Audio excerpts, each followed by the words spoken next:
Weather forecasters are predicting 15 named storms for the Atlantic hurricane season, with 8 of these storms expected to become hurricanes. 4 of the hurricanes are projected to be menacing. The director of the National Emergency Management Organization, NEMO, Don French, is urging St. Lucians be prepared for any eventuality. I know we've just seemed to be coming out of the drought season. We don't know if it's over yet.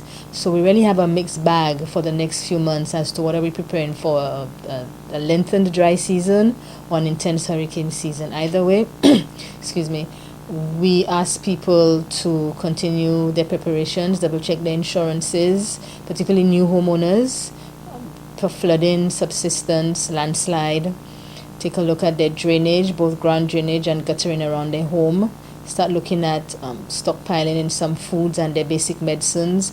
The island is still recovering from the effects of one of the worst droughts in history. This as disaster response agencies continue to assess the impact of the drought and the response across the region to the weather phenomena. In St. Lucia, French says the lessons learned from the experience will refine the island's water management plan, which was the authoritative guide used to mitigate the impact of the dry spell. We would, of course, if we're invited to that review, have discussions as to was the declaration effective? What were the objectives we wanted in that declaration? Did we meet it?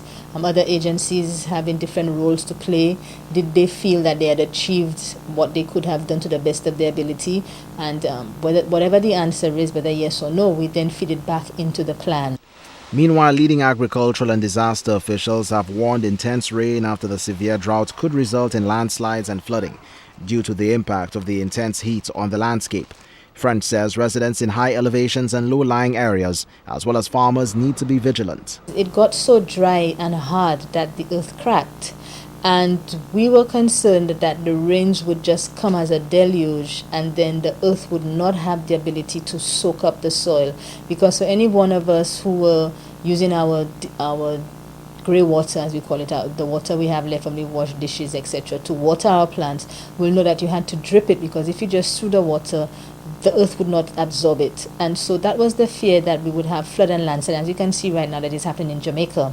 But French says so far there have been no serious reports of flooding or mudslides in St. Lucia with the recent return of the tropical downpour.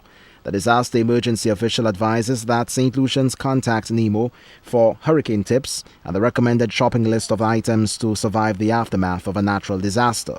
The hurricane season begins June 1st, 2010. Winston Springer Jr., HTS News, Channel 4.